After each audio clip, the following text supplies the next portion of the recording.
Hey guys, welcome back to the channel. As you guys can see, we're in the shop today, and today we're going to be going over a new tool for the shop.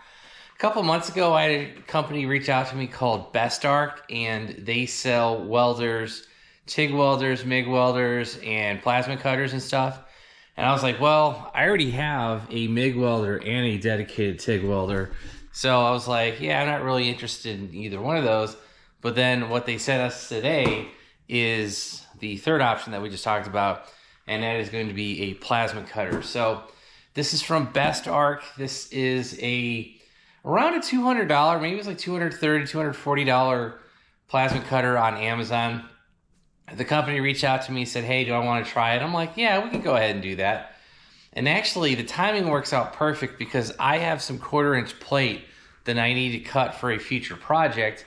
So we might feature a little bit of cutting the plates in this video, but I'm not really going to reveal that full project until a future video. But I need to do some cutting.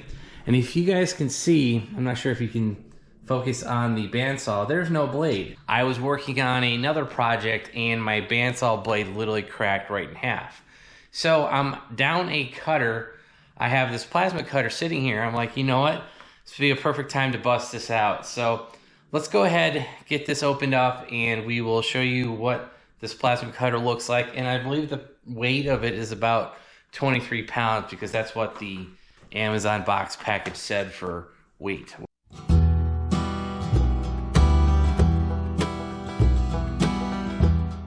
You know, and with this small of a box, I think we could potentially put this under one of our existing welders. So either underneath the Vulcan welder from Harbor Freight or the AHP welder. Probably that one over there because that one has more space. So we might be able to fit it in that slot underneath. And I'll be honest, guys, they reached out to me about this in like September. When I'm filming this, it is currently the week before Thanksgiving. So it's like late November. And yeah, so I've been sitting on this for a little while. But honestly, they didn't ship this out until like November 1st. So I've had it for about 3 weeks. And there you go. As you guys can see, this is the BestArc. It's the BTC500DP. It's their 9th generation product. It's made for 110 volt and 220 volt. Now, when I ordered this, I did not specify a plug. They just sent it to me. So I'm not sure which plug we're gonna have in here. It says an accessory with a 220. So that'll be perfect because that's what I have. I have 2 of those plugs. And actually, I just drop shipped a plug, a welder extension plug yesterday. So that should be here today as well. All right, guys. So just your standard, you know, packaging in here. Looks like this might be some of the power cords. There's some foam here. Get rid of that. Here's the outlet. This is that 220 that we were just talking about. Wow, guys, this thing is tiny. Look how small this thing is. I mean, that is a engine behind it. And this thing is barely the size of a cylinder head. Yeah, I mean, if you look, an LT cylinder head, this thing is smaller than that. So yeah, let's get this opened up. Looks like it is a air hose. I don't really think we're gonna need that. When I looked at the back here, you guys can see the power cord, the on-off button, as well as a standard. I really hope that's the size that my air hose is.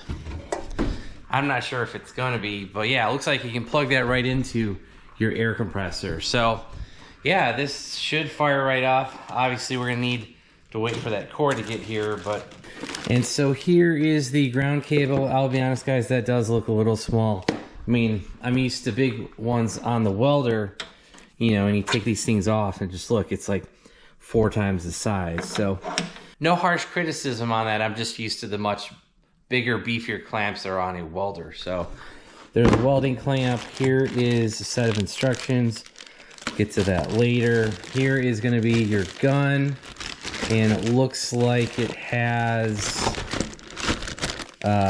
power feed, so that's probably going to go screw into here.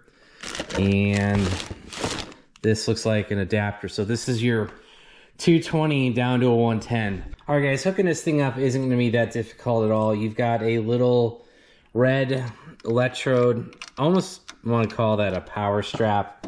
I'm not sure. Red wire is going to go here. It's got a red plug, red wire. Ear hose, the main cutting torch, is going to plug into the fitting to the right. looks like you just get that thing hand tight, you're good to go. Did have to pull off this little rubber cap that was right here.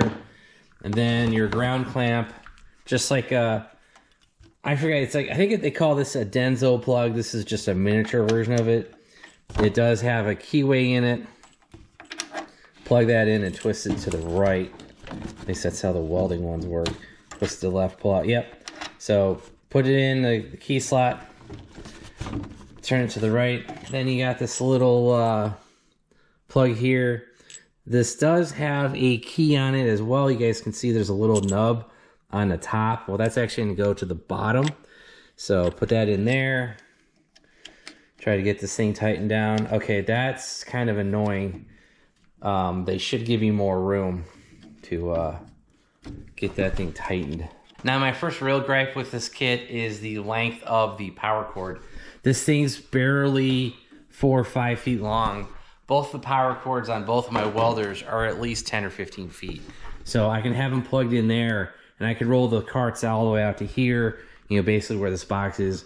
I can roll the other welder out basically into the middle of the third bay where the Corvette is.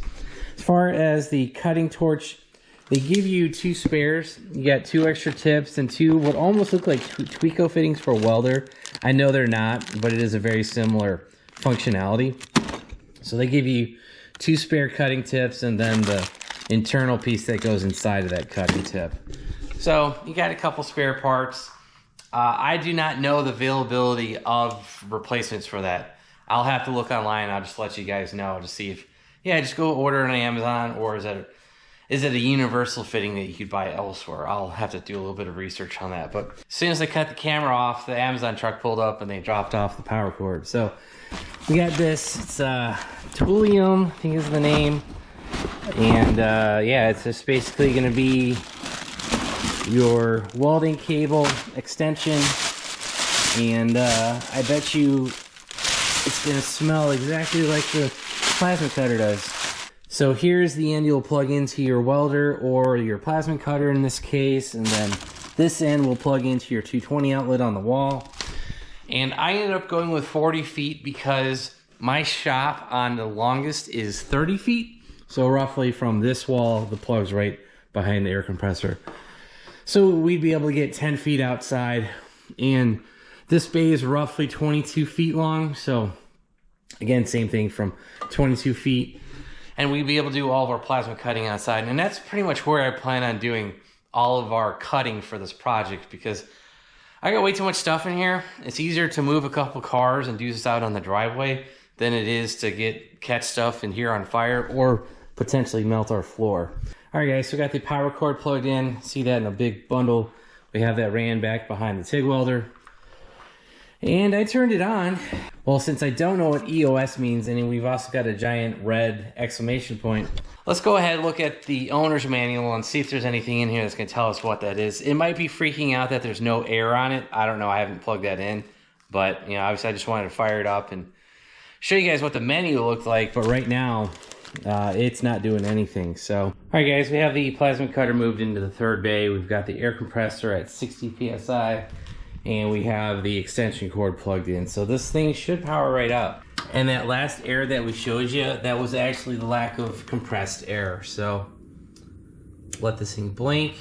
And you basically adjust your amperage by the thickness of the metal you're gonna be doing. So we're gonna be doing 1/4 inch plate. 3/16 is 30 amps. 5/16 is 40 amps. So let's do about 35.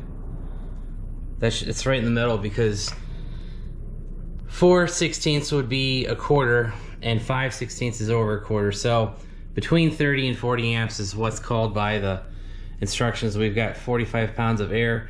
That might be a little bit much on the air, but yeah, I think we'll be good. All right, guys, that 4T versus 2T is basically the trigger control. If you want to turn it on and off with your finger, that's 2T. If you want to turn it on and let it run and then turn it back off with your trigger, that's the 4T. So since we're just going to be doing small cuts today, pretty much, I think our longest cut's going to be about 12 inches. You know, and I'm probably just going to do that in stages.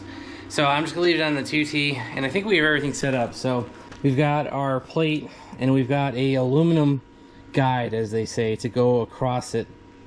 And when I get next to the clamp, I'm just gonna unclamp it and do it by hand. But yeah, so I've already measured out how much the guide needs to be away from the edge that we're trying to cut. And yeah, so we've got 3 of these plates marked out. I do need to cut out a 4th one, but that'll be for a little bit later. And as for protection, wearing sleeves and gloves from my welder. I think that should be all we need. If we need an apron, I do have that as well.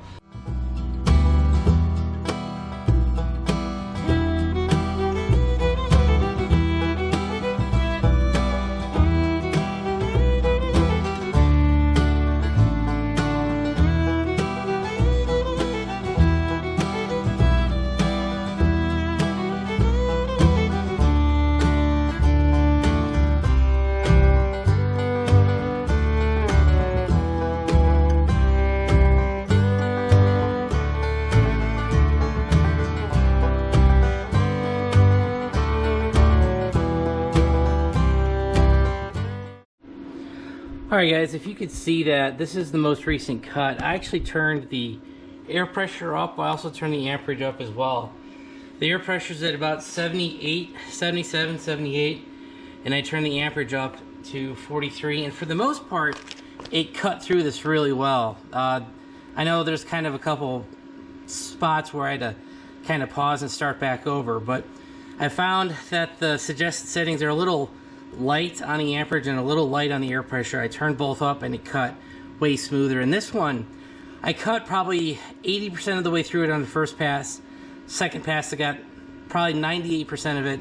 And then the last pass, I cut like the edge, you know, probably the 2 edge spots where you guys can see it kind of cleanly broke there and there. So yeah, just turn up the amperage, turn up the air pressure a bit, and with thicker plate, because this is 1/4 inch thick, you'll do pretty decent.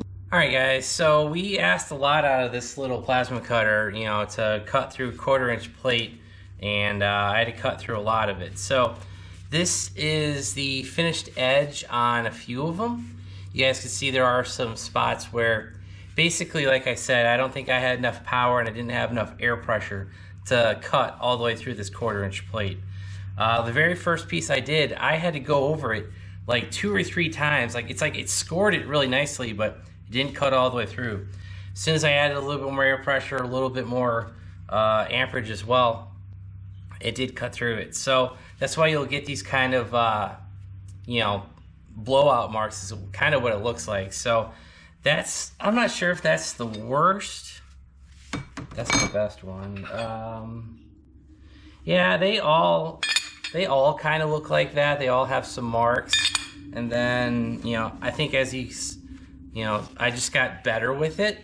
And yeah, so this is after using an angle grinder and cutting off all the slag and trying to level this out. And then our best piece was our last piece, because that's kind of usually how that goes. But this is the laser cut edge from the factory, and this is our edge. So you guys can see it's pretty flat, it's pretty nice. And then the other cut, same thing. Yeah, I didn't have a ton of time cleaning this one up. Heck, I think maybe I cleaned it up in, you know, maybe 5 minutes, if that. The rest of these took a little while because, you know, we had much rougher edges to clean up. So with thick stuff, I would definitely err on the side of turning everything up, amperage and air pressure, like we've said multiple times.